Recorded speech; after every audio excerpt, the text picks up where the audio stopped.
தமிழக சட்டமன்றத்தில் நமக்கு எதிராக நிகழ்த்தப்பட்ட ஓர் உரைக்கு ஒரு நாகரிக பதிலடி கொடுக்கணும்னு நான் நினைக்கிறேன்.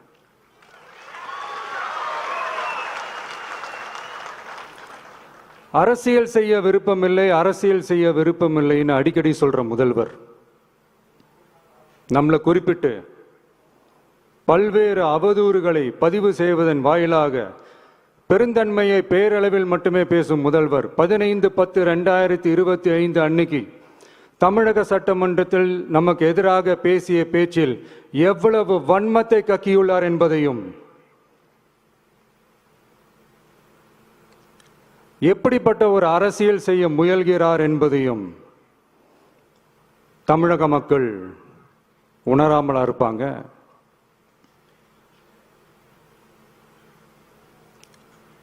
இந்த கரூரோட சேர்ந்து 5-6 மாவட்டத்துக்கு இந்த மக்கள் சந்திப்பு நிகழ்ச்சிகள்லாம் நடத்தியிருக்கிறோம், போயிருக்கிறோம். அங்கெல்லாம் இந்த லாஸ்ட் மினிட் வரைக்கும் எங்களுக்கு அந்த இடம் கொடுப்பாங்களா மாட்டாங்களா, பெர்மிஷன் தருவாங்களா மாட்டாங்களா, இப்படியே இழுத்து அடிச்சுக்கிட்டு இருப்பாங்க. நான் நாகப்பட்டினத்தில் சொன்னது மாதிரி தான், நாங்கள் ஒரு இடம் செலக்ட் பண்ணி கேட்போம், மக்கள் நல்லா ஸ்பேஷியஸாக நின்று பார்க்குற மாதிரி. பட் அவங்க அதையெல்லாம் ரிஜெக்ட் பண்ணிட்டு மக்கள் நெருக்கடியோடு நின்று பார்க்குற மாதிரி ஒரு இடத்த செலக்ட் பண்ணி எங்களுக்கு கொடுப்பாங்க. இது டிஃபால்ட்டாக எல்லா இடத்துலையும் இந்த ஒரு ஆர்கியூமெண்ட் நடந்துட்டுருக்கோன்னு வைங்க. அது மட்டும் இல்லை, இந்தியாவிலேயே எந்த ஒரு அரசியல் கட்சி தலைவருக்கும் கொடுக்கப்படாத கண்டிஷன்ஸ். பஸ்ஸுக்குள்ளேயே இருந்து பார்க்கணும், மேலே கை காட்டக்கூடாது, இப்படிலாம் ஒரு அதீத கட்டுப்பாடுகளை கொடுத்த உடனே எங்கள் சைட்லேருந்து ஒரு அறிக்கையும் வெளியிட்டோம். அது மட்டும் இல்லை, தமிழக வெற்றி கழகம் சார்பாக அனைத்து கட்சிகளுக்கும் சமமாக ஒரு முறையான ஒரு பொது வழிகாட்டு முறைகள் SOPஸ்ன்னு சொல்லுவாங்க, அதையும் வழங்கணும்னு சொல்லி உயர் நீதிமன்றத்தையும் நாடி இருக்கணும். இதுவும் தமிழக மக்கள் உணராமலா இருப்பாங்க? இப்படி ஒரு அரசியல் காழ்ப்புடன், நேர்மை திறனற்று நம்மளை பத்தி குற்றம் சாட்டியுள்ள குறுகிய மனம் கொண்ட முதல்வர் அவர்களுக்கு ஒரு சில கேள்விகள். உச்சநீதிமன்றத்தில், அதாவது 13/10/2025 அன்னைக்கு உச்சநீதிமன்றத்தில் நடந்த அந்த விவாதங்களை வைத்தும் அந்த உத்தரவுகளை வைத்தும் இந்த கேள்விகள். இப்படி பொய் மூட்டைகளா நம்மளை பத்தி இந்த அவதூறுகளை அவிழ்த்து விட்ட முதல்வர் அவர்களுக்கும் திமுக அரசுக்கும் சார்பாக கோடிகளை கொட்டி அமர்த்தப்பட்ட அறிவார்ந்த வழக்கறிஞர்கள் அவங்க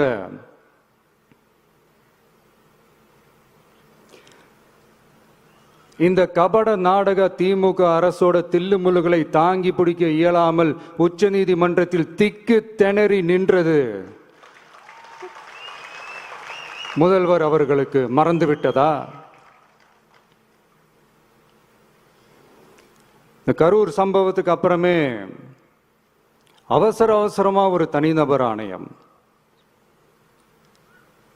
அந்த தனிநபர் ஆணையத்தை அவமதிக்கிற மாதிரி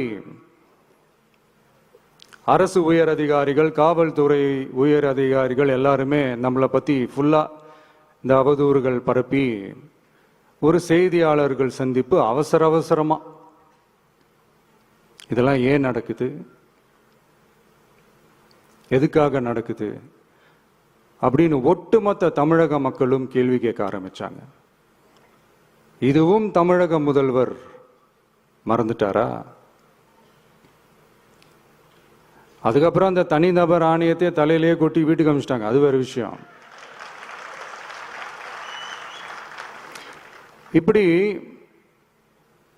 இப்படிலாம் கேள்வி கேட்ட உடனே ஏதாவது பதில் சொல்லி ஆகணும்ல. அதனால சட்டமன்றத்தில் பேசும்போது உண்மை நிலையை தெளிவுபடுத்தத்தான்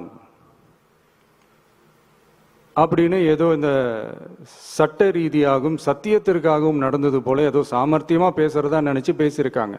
இப்படி ஒரு 50 வருஷமா பொது வாழ்க்கையில் இருக்கிற ஒருத்தவங்க ஒரு முதல்வர் அவர்கள் சொன்னது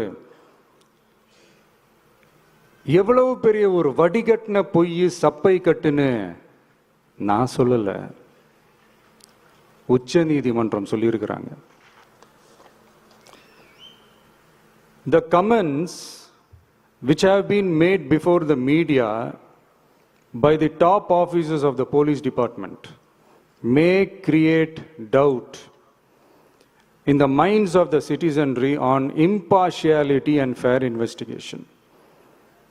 The faith and trust of the general public on the process of investigation must be restored in the criminal justice system. அதாவது அரசு காவல் உயர் அதிகாரிகள் ஊடகங்களிடம் பேசியது என்பது பொதுமக்களிடையே நியாயமான விசாரணை நடக்குமா என்ற சந்தேகத்தை ஏற்படுத்தக்கூடும் என்றும்,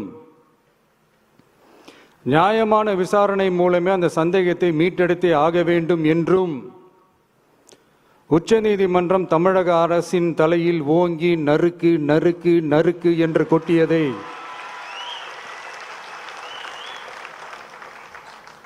முதல்வர் அவர்கள் மறந்துட்டாரா?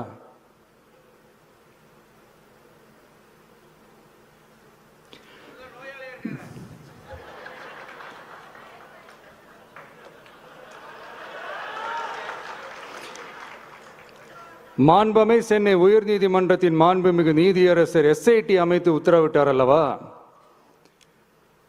அந்த உத்தரவை ஏதோ சட்டத்தின் மீதும் நீதி பரிபாலனத்தின் மீதும் மரியாதை கொண்டவர்கள் போல ஒரு நாடகத்தனமான கொண்டாட்டத்தை திமுகவும் திமுகவிற்கு ஒத்து ஊதுவோரும் நடத்தி கூத்தாடி குதூளித்தனர் அல்லவா?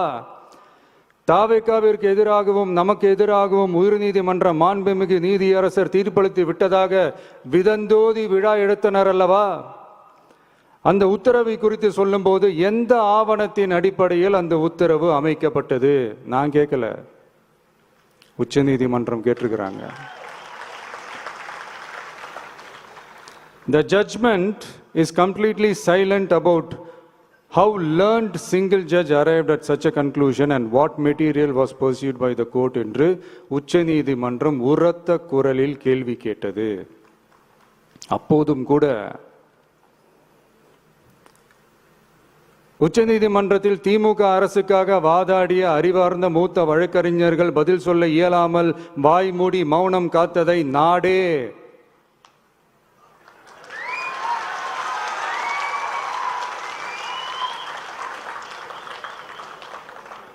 பார்த்ததல்லவா? இதையும் முதல்வர் அவர்கள் மறந்துட்டாரா?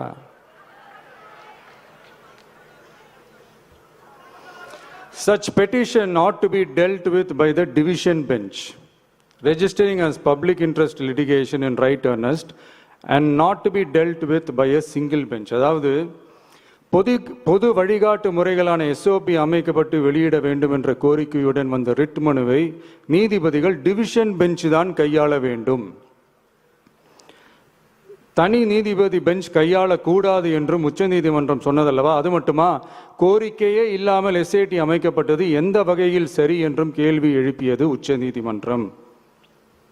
இது எல்லாமே அறியாமலோ இல்ல அறியாதது போலவோ உச்சபட்ச அதிகார மயக்கத்தில் இருந்து பேசினாரோ முதல்வர் அவர்கள்? மனிதாபிமானம், அரசியல் அறம், மாண்பு இதெல்லாம் எதுவுமே இல்லாம வெறும் பேச்சில் மட்டுமே பேசிக்கிட்டு அரசியல் ஆதாயம் தேடுற ஆட்டத்தை ஆடத் தொடங்கிவிட்டார் முதல்வர் அவர்கள். இதெல்லாம் என்ன உங்களுக்கு புதுசா? என்ன 1969க்கு அப்புறமே எப்போ கட்சி அவங்க கைக்கு வந்ததோ, இன்னும் குறிப்பா சொல்லணும்னா 1972க்கு அப்புறம் கேள்வி கேட்க ஆளே இல்லாம போச்சு இல்ல, அதுக்கப்புறமே இந்த திமுக தலைமை இப்படிதானே இருக்குது. இப்ப நாங்க கேட்டோமே இந்த சில கேள்விகள், இதெல்லாம் நான் கேட்கல, சுப்ரீம் கோர்ட் கேட்டிருக்கு. இதனால என்ன புரிய வருது? இந்த கவர்மெண்ட் நடத்துற அந்த விசாரணை மேல சந்தேகம் ஏற்படுதுன்னா அதுக்கு என்ன அர்த்தம்? உங்க மேல நம்பிக்கை இல்லைன்னு அர்த்தம்.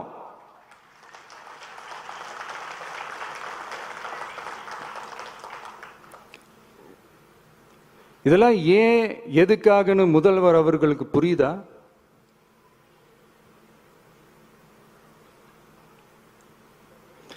சுப்ரீம் கோர்ட் சொன்னதோட மட்டும் இல்லை, நிஜத்திலும் இன்னைக்கு மக்களுக்கு இந்த கவர்மெண்ட் மேல இருக்கிற நம்பிக்கை மொத்தமாக மண்ணுக்குள் புதைந்து விட்டது. இதுவாவது முதல்வர் அவர்களுக்கு புரியுதா? புரியலனா 2026 தேர்தலில் இந்த திமுக தலைமைக்கு மக்கள் இன்னும் ஆழமா அழுத்தமா புரிய வைப்பாங்க. அப்ப கூட இவங்க என்ன பண்ணுவாங்க தெரியும்ல, 5 வருஷத்துக்கு ஒரு வாட்டி பழக்க தோஷத்துல ஒரு அறிக்கை ஒன்று வெளியிடுவாங்களே, மக்கள் தீர்ப்புக்கு தலை வணங்குகிறோம் அப்படின்ட்டு அந்த அறிக்கையை வெளியிட்டு இப்போ அறிவாலயத்தில் போய் ஓடி ஒளிஞ்சுப்பாங்க. இப்பவே ரெடி பண்ணி வச்சுக்கோங்க அந்த அறிக்கையை. எப்படி? மக்கள் தீர்ப்புக்கு தலை வணங்குகிறோம்.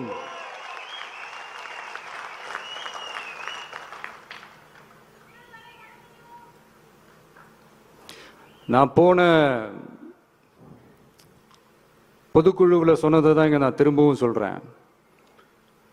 இயற்கையும் இறைவனும் நம் தமிழக சொந்தங்களின் வடிவில் மாபெரும் மக்கள் சக்தியை நம்ம கூடவே நிற்கும் போது எம் மக்களுக்கான அரசியலை தடுப்பவர் எவர்?